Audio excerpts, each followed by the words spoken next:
All right, thank you for joining us today. This is Secrets of Tomorrow's Leaders. I am your host, Cesar Torres, and hey, we have a couple cool drinks here. And here's my guest, Justin Wallace. Says here you're Director, Business Partnerships, and Workforce Engagement at College of the Canyons. Wow. What a title, right? What a title. Sounds super fancy. And first-time podcast. First-time podcaster. Thanks for having me, Cesar. No problem. That's so scripted. Who says that? Thank you for having me. No, come on. Really? I got you. You got me. So this is pretty cool here. It says you, Justin, works closely with partners such as Santa Clarita Valley Economical Development Corporation, Chamber of Commerce, VIA, to establish rapport and build relationships with them. What does that mean?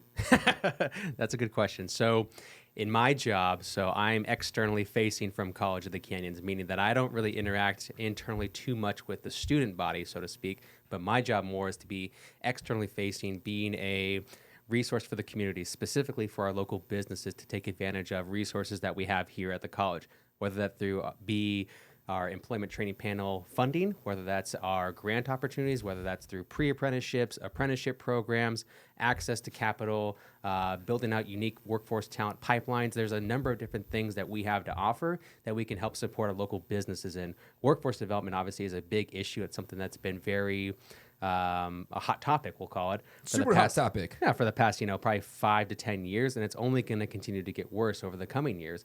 We're trying to be very proactive, working with EDC, the Chamber, VIA, to make sure that we're actually creating content and programs that's going to meet the need of tomorrow's workforce, which is a little bit more challenging than it sounds. Yeah, so a lot to dissect there. One thing you said, last 5 years has been a hot topic. I actually have a quote from SCV TV. It's not necessarily a quote, but it's an article in 2018. It was an article about you, which was pretty fun. Oh, boy. But it said, Santa Clarita trying to get through the ever-growing need for skilled workers to meet industry-specific demands. Say to yourself, we still have that industry-specific demand today in 2023? Yeah, absolutely.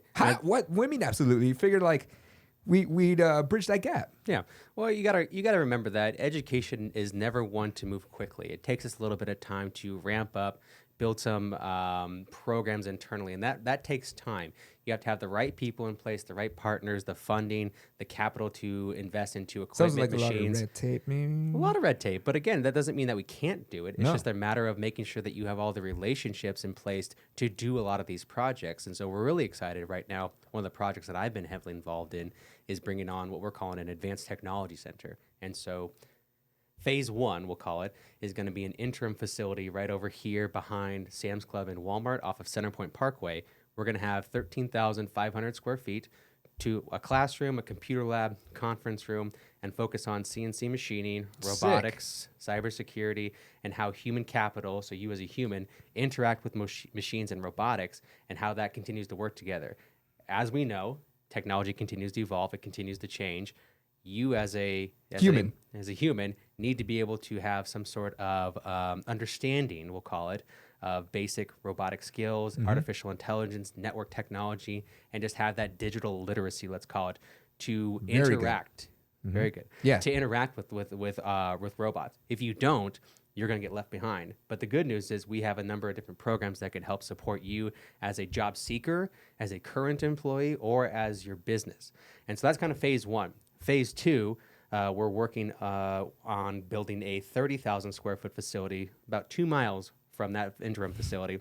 That's going to continue to expand our CNC machining program and advanced manufacturing, and then also continue to build our welding programs, and then looking at mechatronics and industrial automation. So, all right, okay. I saw your eyes light up. Yeah. It's fun stuff. I get really excited about this. So You said Megatron. No, I said mechatronics. Oh, my bad. Not All you Megatron. Transformer fans out there, sorry. Totally messed up. I get it confused too. It happens. No, but tell me more about this automation. So electrical, mechanical engineering, basically. So understanding electronics, pneumatics, hydraulics, mechanical drives and systems. So basically how a machine works, you will need to learn how to program it, operate on it, fix it, use critical thinking to solve problems so that your conveyor belt or so your system can get back line and be operational. And so that's a type of technician of the future that we want to be focused on training, because that's a good paying job. Hell yeah, it is. So mid-30s starting out, and then from there, the sky's the limit. So you come back to us for additional training, additional upskilling. You can then run a plant. You can then go out of state because all these skills are transferable. You don't have to just stay here. But what we want to be is that kind of trainer of choice, that educational partner of choice for people to come for their degrees, to come for certifications, to come for, one-off classes. A small hub to get certified, trained, real-world experience. Yeah. Real-world experience. I don't want to be a small hub. Clarita. I want to be the go-to training facility for Northern Los Angeles County. So this is the training center then. This is the place, capital the T. place to be. Correct. And then your skills here is all encompassing through you're doing this with College Canyons. You're getting audit curriculum, audit certificates. Correct. And then from here you become the most technologically literate. I like that. Yep. Technologically literate student person, and then you could conquer the world. Much. Yeah, potentially. You could go off to like Europe or cross interstate or Correct. country. Yeah, and so what we're trying to do is being very proactive about working with our industry partners, bringing them to the table and saying, okay, here's what we've put together. I want you as employer A, B, C, and D to vet these skills and let us know that we're hitting the mark on the key knowledge, skills, and abilities. So somebody who takes our program, we have like 150 key, we'll call them KSAs, that they're going to be learning and achieving through this program. Does that hit the mark? You as employers are going to vote on that. Like, and so, so we have a meeting where they vote on it at least once a year. If there's a discrepancy or if it doesn't meet a certain threshold, you all are going to have a conversation. I'm just going to listen. You will have the conversation as you as employers are going to say, hey, we're going to keep it or no, we're going to scrap it. So that way, all the programs have been vetted, and then I can say, hey, this program has been vetted by company A, B, C, and D. We're going to put their logos on our website. And at the end of the program, we can't guarantee you a job, but I'm going to guarantee you an interview at least. Hell yeah. Put you in the front of the line. Correct. That's going to be our competitive advantage when we work with our local companies to say, hey, come to College of the Canyons. We'll help train you, and we're going to get you that interview. Who is this being offered to? What's your prime candidate? For someone who's like, because me as myself, if I wasn't like a graphic designer and I didn't have a job, but you are the most important person to speak to or have a relationship with to pretty much set up my life for success in this totally specific industry leading field. Yeah. You are the man. I don't know about that. No, you, for what you just said, you pretty much, well, I don't know if you know, but we're in Santa Clarita, and he said he's trying to build phase 1 and phase 2 of a multi-phase. The first 2 are already very impressive, by the way. You are creating these industry fields outside of campus, real world experience, get in there, learn it, already having these network of businesses who are giving you top billing pretty much. They're giving you the interview at least, which is nothing that no one else would say. Yeah. Like you are the person. So I suppose. Heck yeah, you are. How do these how do the people who are interested in this, how do they get in contact with you? Where is this being offered? I know COC is doing it, but how is it that I have not heard of this? Yeah, and that's the hard part. It's like, so we're very small in terms of our department, so getting the word as continued to be a challenge. And so that's something we're going to very but much focus on over the coming years. So making sure that I offer as many tours, as many open house events, community events, and bringing young people into the facility to do tours, to do lunch and learns with these companies so that the company can tell them, hey, we're company A. Here's what we do. Here's what we build. Here are our core values. If that aligns with what you want to see in a future employer, we'd love to have a conversation with you. And so that's going to be the plan going forward when the new facility opens here in the next couple weeks. And so you're going to be seeing a lot more events, a lot more opportunities to get involved. I'm trying to get as many young people, junior high, high school students into the facility. Perfect. That's my next question. But you're not limiting yourself. No, not at all. Yeah. If you're somebody who's in a career that you are just not passionate about anymore, you want to change, you can come back and get additional skills and training through our programs, and you can go and have a new career. We're not limited to high school students. If you're 45, 50 years old, you can still be gainfully employed in this field and still have a long, successful career as well and learn all these skills. Perfect. I was hoping you were going to touch on that because I was going to say, like, sure, of course, always thinking about next generation, kids, high school, but like, you're not going to limit yourself just to those people. If there's any listeners out there who want to change their career, these services they're offered to you as well. Make a career change. So that's your like who are you selling this to? Yeah. People who actually want to get a leg up on this next field. Yeah. So people our target audience is anyone who doesn't need to go to the traditional 4-year school. Not saying there's anything wrong with that. If you want to be, doctor, lawyer, have a higher education, by all means, go for it. But for a large majority of the population, you don't need a 4-year degree to be successful. You don't think so? Not at all. That's going against everything my parents have told me for the last 20 exactly. years. So there was a huge paradigm shift when you and I were probably in high school where they got rid of shop class, wood class, all these different vocational skills. They did away with it. And the pendulum swung way hard one way and said, hey, go to a 4-year school. You're going to be fine. You're going to be great. Go get that degree and that piece of paper. It's like, okay, I got the paper. Now what? Now what? You're like, okay, well, I thought I was going to be successful and like doors were just going to open. No, that's not the case. And now the pendulum is swinging very hard the other way to we're seeing a lot of state funding, federal funding, and support being thrown back into vocational programs. And it's all about a skills-based economy now. So you need to have a certain set of skills in order to be gainfully employed.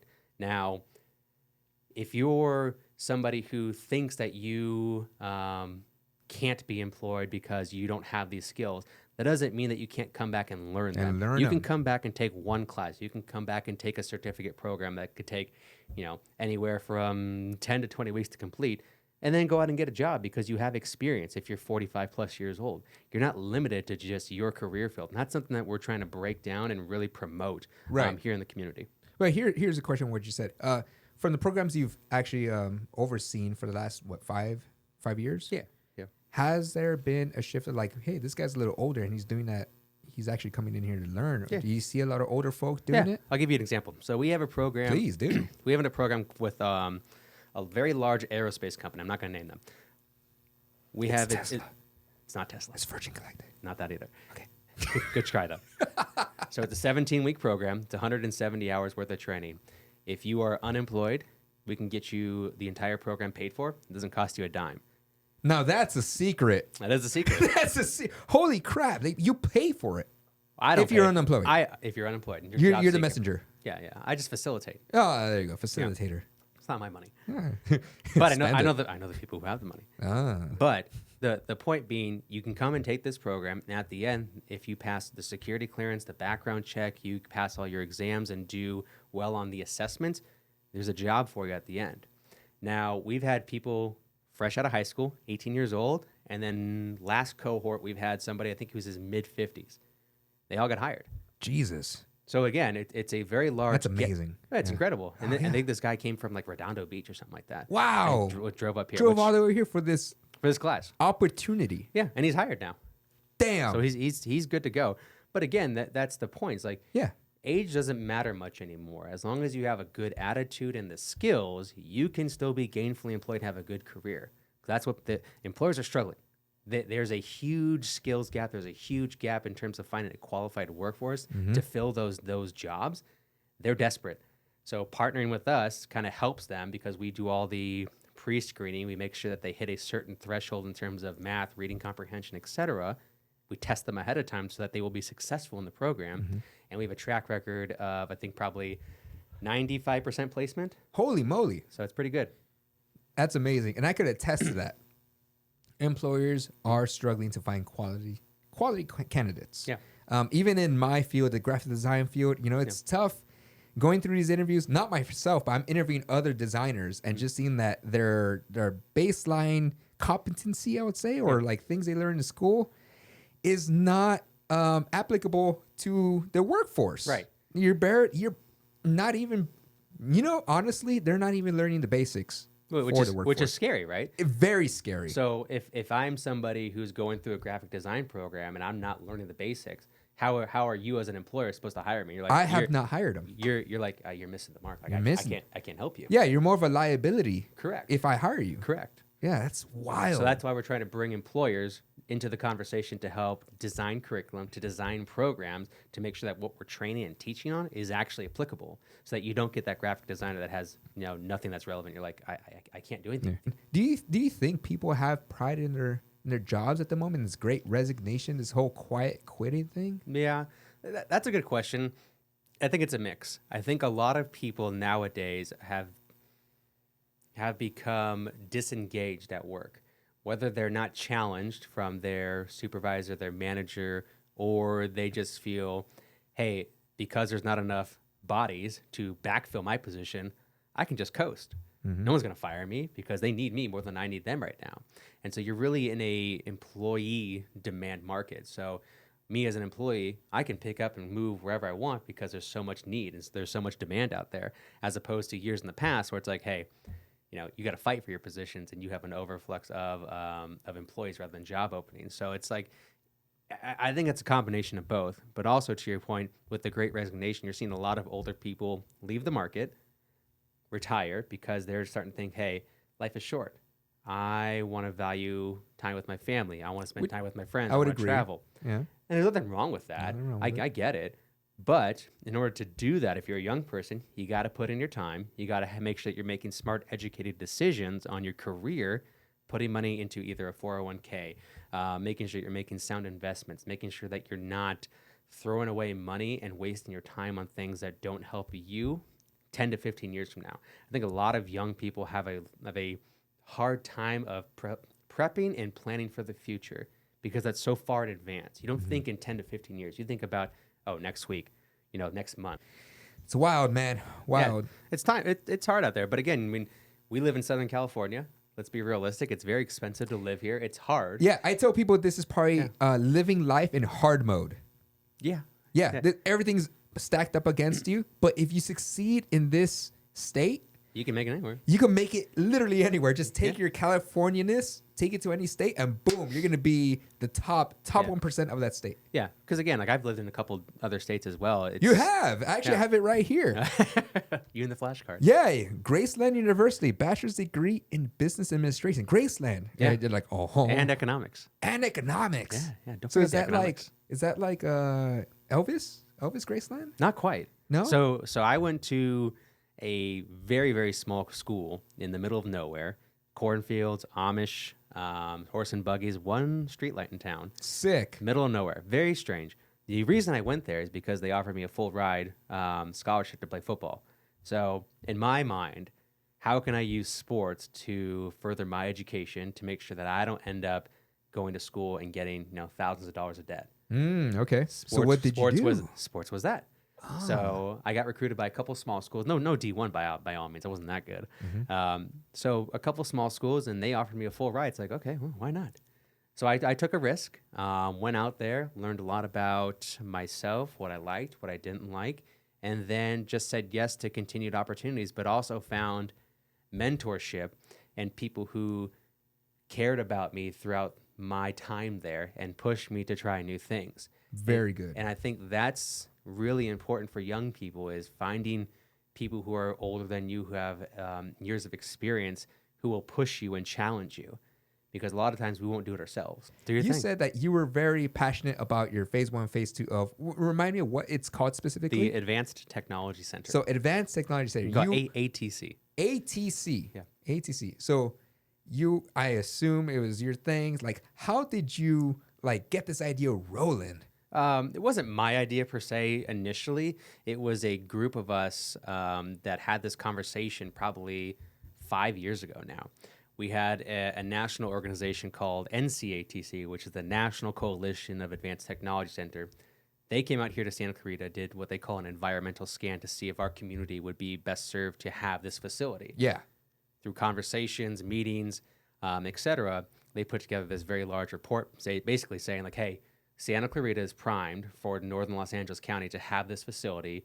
You have all the support in terms of businesses. You have all the opportunities with what you're doing in terms of your programmatic planning and efforts to put together this facility to meet the needs of business and industry for years to come. And the beauty about this facility is it's flexible, it's dynamic, so that you can change what you're teaching in there fairly quickly. Well, I kind of feel like I'm one of those people in the world who I struggle to reach out to people, ask for things, and to fund a state-of-the-art facility to get grant funding and stuff. It's very difficult for me. Yeah. So how as you who actually did it, what did you have to do? What skills were needed in order to get this? Yeah. Please tell me, because I actually need to know. And again, this isn't just me. No, you and your group as an encompassing group. Yeah, there's a team of folks out there. So again, having the relationship with our local congressman, he was instrumental, and his team was instrumental in helping us get over $5 million of appropriations through the federal government. So that means we're not paying now $5 million from our COC budget, right? In order to get equipment. Yeah. And so that helps immensely. That's huge, because a lot of these programs are very cost prohibitive, because the machines are so expensive, the raw materials are so expensive, because you're cutting metal, you're cutting aluminum, the equipment, the fluids, everything is just very pricey. So that helps. We had a local bond measure from a couple years ago that has been instrumental in making sure that we're able to purchase the future facility. So that's been very, very helpful. But then also just making sure that we have relationships with our local community to make the ask and saying, hey, I need your help to design a program. You have the expertise, I do not. And being okay with knowing your limits. Like, I don't know everything, obviously, but I know the people who do know the stuff. Right. So then I just make a phone call, send an email, take them to lunch, coffee, whatever it is, talk about the vision, talk about what we're trying to accomplish, If that aligns with what they need in terms of a business, they're going to say yes, because they need quality workers. They need a workforce to help make their products for the future. It's a win-win. Yeah, win-win for both of them. Well, exactly. So they're more than willing to help out. And so basically what we're trying to do is work with employers that say, hey, we understand that there's some needs, that you're having some trouble finding a qualified workforce. Here's what we're trying to do. We would love for you to be a part of this. What questions do you have? What is your vision? What do you think? And I start asking them questions and how they can help facilitate partnerships, how they can help introduce me to other people within the community who are also facing additional or we'll call it struggles as well. You said that you have to figure out your limits. Yeah. See what you're good at. Yeah, absolutely. And I think one wants to be a jack of all trades, not ask for, quote unquote, not ask for help. Yeah. But nothing wrong with that. Nothing wrong with that. You have to see, like, well, maybe I'm not good at X. So, but someone, you build relationships with people in the community, I assume, both like friendly, business, community, all that encompassing. Sometimes the lines get blurred, right? Right.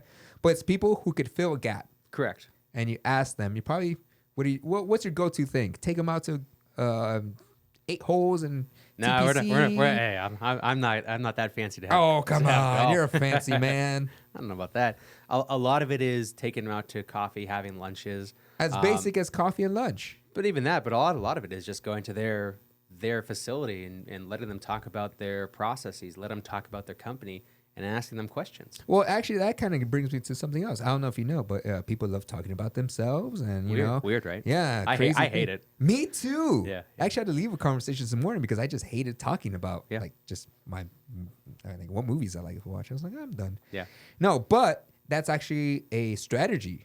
It's a way to actually get someone to get hyped up, just talking about themselves, their facilities. Absolutely. But it's like, you know, even yesterday. So yesterday, I reached out to somebody to say, hey, I would love your advice and your feedback on X, Y, and Z. Would you be willing to go to coffee on Tuesday? Yeah, absolutely. Would love to.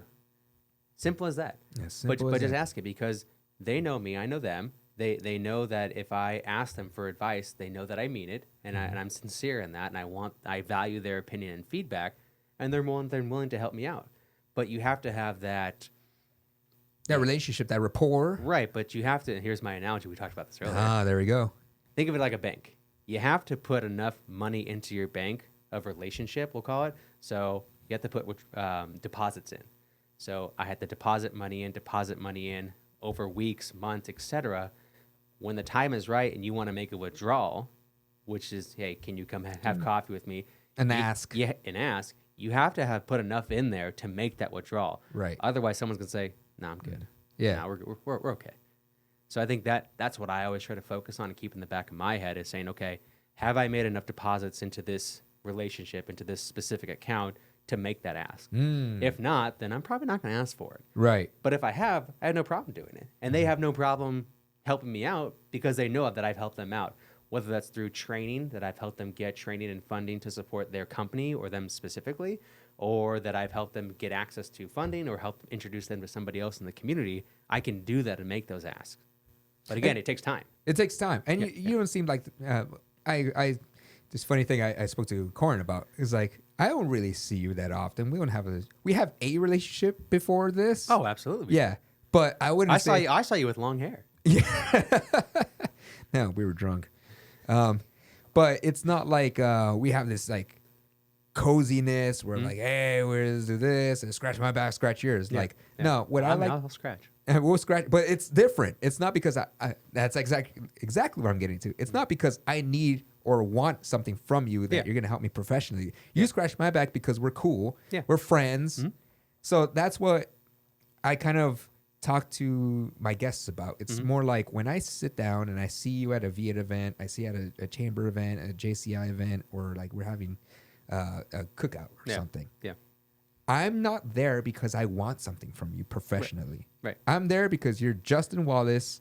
You're really cool. I dig your personality, and I just want to like hang out with you. Yeah. But Right? again, I think you're speaking to authenticity. That's it. People know when you're full of it. Right. And if you're just going to people and just trying to sell them on something, your next big idea, or you want something from them without offering something in return, people can smell that pretty quickly. Exactly. Those are the people who are trying to deposit on the things, like just without they're trying to withdraw. without making deposits. That's what I meant. Yeah. Correct. They're just withdrawing. Yeah, and you're just kind of like, I don't really want to hang out with that person. Yeah, and it's like, nah, I'm good. And again, you know those people in your life. We all have them. We all have them. So I try to be very intentional and mindful that anytime I interact with somebody, to be authentic, to be genuine, and to actually care about what they're doing in their professional life, in their personal life, whatever it is, but be authentic. Here's a question I haven't really asked anyone. Oh, hit me. Yeah. Was there a program you were so excited to try to promote or be like, hey, I got this idea, or you and your group, for the state, it was like, but it was denied for some reason? Denied. Yeah, it was like, no, it's maybe the employers out there were like, no, that's not actually a need we need, or the college is like, no, we don't want to try to facilitate that when it goes outside of our want. I think not necessarily a program. I think we have a lot of ideas internally that we want to do. We just don't have the relationships, the people, the funding in place to do it yet. So it's not that it's denied. It's just we can't do it. And me being not a very patient man, I get frustrated because it's like, no, this is an opportunity because I've had the conversations with our employers. They want it's this. coming. Yeah. They want this. They want it now, but for you guys, like it's to be determined. It's correct. Coming. So you're constantly saying like, hey, like it'll be here. And at some point they're kind of like, where is it? Like, dude, you said that like for a year. Yeah, Santa Clarita. Where's the goddamn Disney studio you promised 7 years ago? Jesus Christ, right? It was like, yeah, you hey, Justin, you said you're gonna have this a year ago. It's like, I know, but it's like, how does like, that? Like permitting. It's construction delays. It's all these funding delays. Like things it's out of my control. However, I'm the one who keeps telling them like, hey, it's gonna come. It's gonna come. How's that? Yeah, how's that feel personally to be in between? Terrible. Like, yeah, the employee workforce employers being like, hey, like we need this. We have this need. Oh yeah. That your facilities, and then we can't fulfill it. Yeah. Yeah. It feels terrible. Jesus. Because you feel like I feel like I'm letting the employers down. I feel that we are not meeting that need or demand, and that is something that we could definitely capitalize on, because if there's a demand here locally from one company, multiple companies are probably going to have that similar demand. Aerospace and defense, manufacturing, logistics, and warehousing, medical device, and the movie studios and entertainment, huge makeup of what's here in Santa Clarita. And there's companies here that you would never know existed, but they're the coolest companies. Is there someone you could probably tell us that, if people are listening and be like, hey, there's this one specific field that I didn't know was here in Santa Clarita? Like, hey, just quickly, as an anecdote, like, check these people out. Yeah. Or what fields, if you want to say any, like, businesses. I'll give you, I'm not going to say the name. No, just fields, like, what rundown here in Santa Clarita? I'll give you an example of one company. What are some secret places here in Santa Clarita that we could... There's a company that has one of the most automated production lines in the United States that's here in Santa Clarita, to where the moment that the trucks drop off the product into this facility, you have robots carrying these giant containers to a conveyor belt that goes to these giant robotic arms to sort them into a hopper, and then that hopper sorts this product into 4 separate line. So you get 99.9 utilization out of this one product, and that company is basically reselling all those different products to make money. And it's a huge facility, and the entire operation can be run by 8 people. 8 people? 8 people. And the facility is like 250,000 square feet. Jesus. And again, but you have to have the technicians to problem solve, troubleshoot, maintain, and operate all these robots, all these different lines. So that's not the 8 people. 8 people are running it, but you need these technicians to keep everything maintenance. Correct.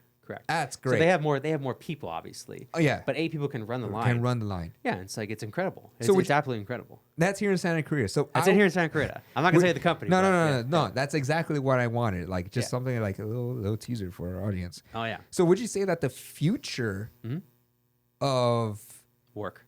Yeah. Future of work. The future of work is not necessarily making it with our hands, but more like maintaining the machines that do it. Kind of like that new Willy Wonka.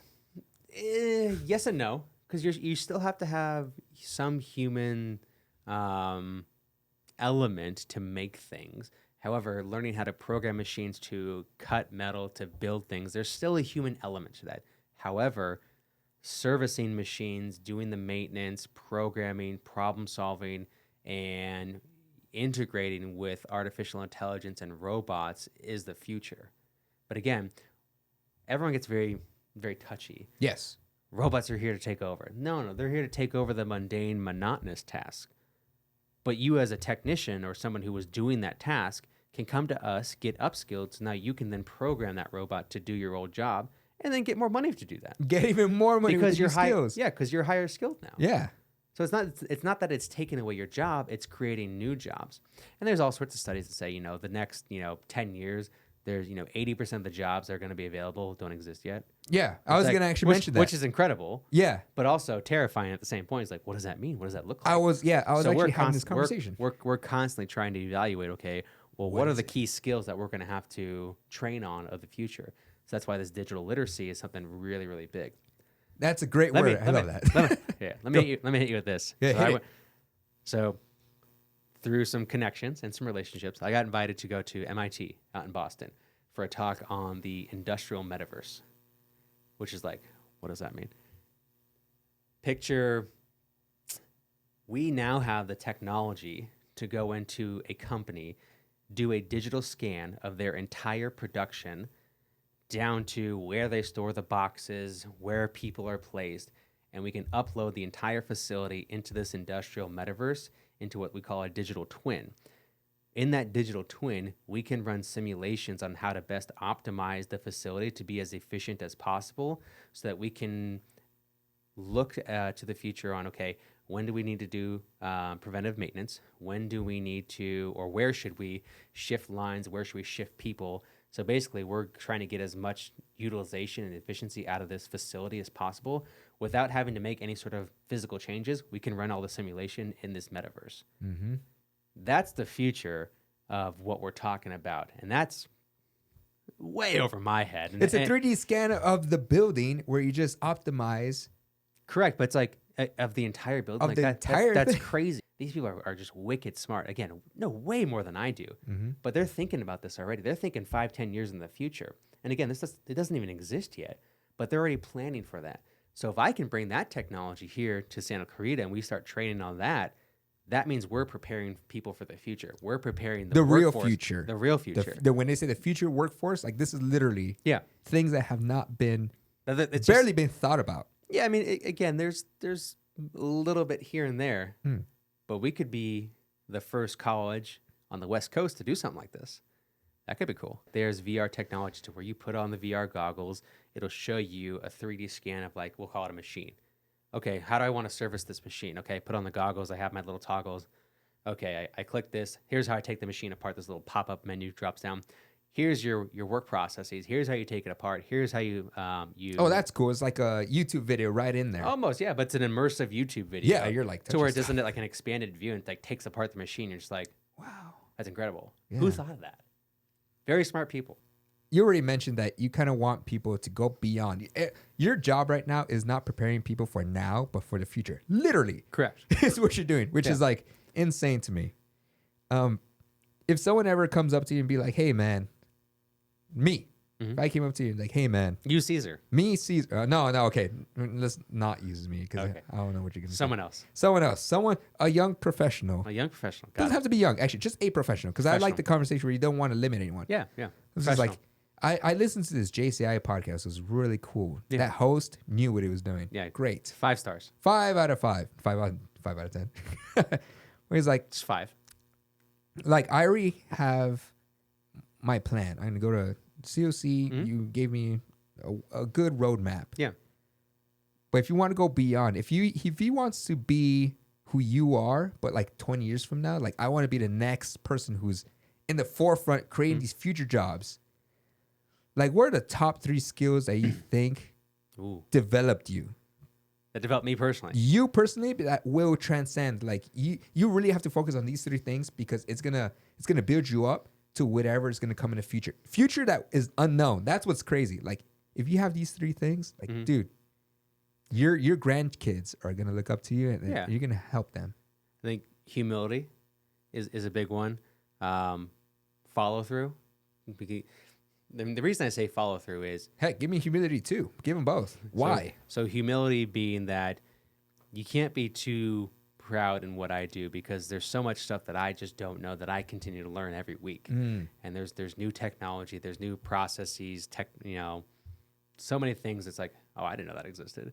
And so a couple weeks ago, I was having a conversation with somebody, and I was talking about the ATC and all these different technologies, and he goes, "Wait, hold on. What do you do?" I'm like, "What do you mean?" He goes, "How do you know all this stuff?" I'm like, "I don't know. I just ask questions and listen." He goes, "I thought you were an engineer." I'm like, no. I am not an engineer. Like, I am not that smart. Don't get it wrong. I know enough to be dangerous, and I know I know a little bit about a lot. Yeah. But I'm no expert. So again, humility, not being afraid to ask the questions, not being afraid to ask for help, and tapping into other resources or people to help you in your projects, to help you move initiatives forward. I have no shame in asking for help. No shame. No, not at all. Humility. Nor should you. But then also follow through. Follow through is a second. Yeah. So we have a lot of people in our industry that promise a lot and then never deliver. And obviously that could be in any industry. But if you build a reputation of somebody who overpromises and underdelivers, you're not going to build a lot of good business connections, and that reputation is going to follow you, and you're going to build a very bad personal brand for yourself. That's So that's something that I've focused on personally, is saying, okay, if I tell you I'm going to do something, like I'm going to do it. Told you I was going to be here today. I was going to bring that up. Yeah. I was you here. said it like, oh, I'm coming. I was like, all right. Yeah. Were you worried? No. Of course not. Not with you. Yeah, 'Cause exactly. we have that rapport. Exactly, because I told you I was going to be here, and I was Yeah. here. So that's a big one too, because so many people promise these companies, they're always trying to sell them something. I'm not trying to sell them something. I'm trying to work with them hand in hand. It's not a sales pitch. It's like, how can I help you? And they're like, well, what do you mean? Like, what do you get out of it? I'm like, well, I mean, I got state funding that's going to help offset our costs, but like, I'm not in this to make profit. I'm in this to help you, because if I help you, that helps people get a job. That helps our local economy. And if our local economy continues to be good and your business stays here, that brings in tax revenue to keep Santa Clarita operating and headed in a direction that it has been for the past 20 years. So it's much bigger than just a job. It's much bigger than what our little interaction is here, like on a workforce development piece. It goes beyond that. And I think that is something I try to keep in mind. Now, we can have a very large impact to what happens here in Santa Clarita that impacts all the citizens, whether they realize it or not. Because, I mean, I think for a lot of people, they don't understand or they don't realize, like, having all these companies here is very beneficial because they pay taxes, and those dollars then get multiplied at the local restaurants, the hotels, the entertainment. That helps fund all these different, parks, these, the parades, these Santa Community Clarita events. Exactly. And if we want that to continue, we have to support our business community. So that's what motivates me to make sure I follow through with what I say I'm going to do. If you have a third, that'd be great. I was If going to give you a don't, third. All right.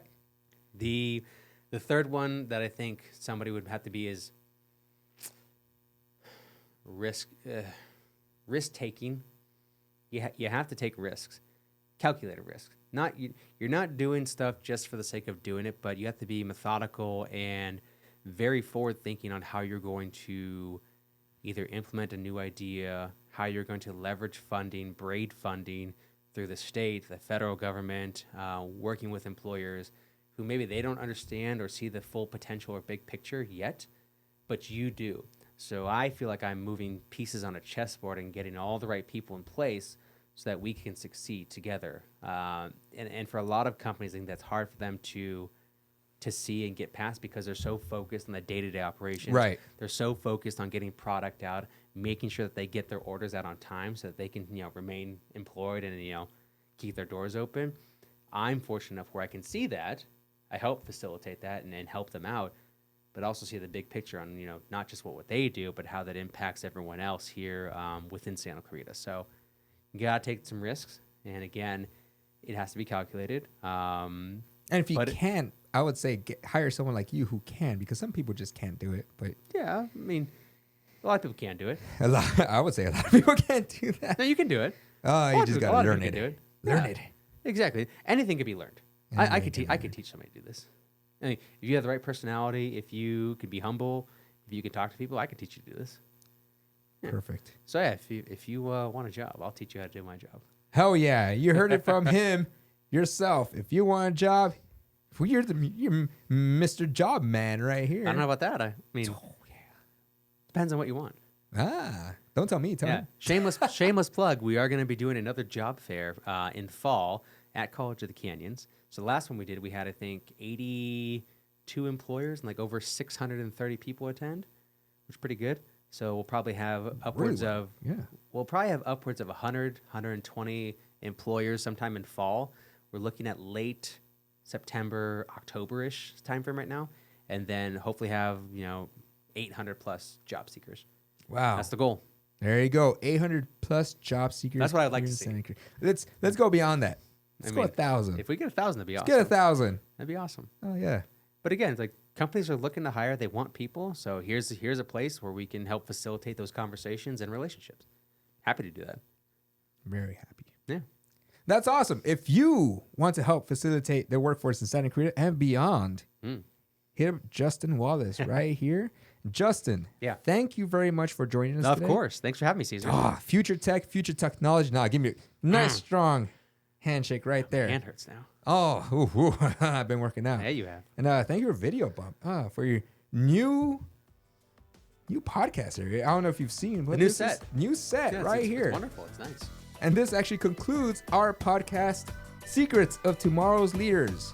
Today, I am your host, Cesar Torres, and thank you for listening, watching. Follow us at Apple Podcasts, Spotify, YouTube, Instagram, or anywhere else you get your podcasts. Hope you enjoyed today's episode, and we will see you next time. Thank you very much.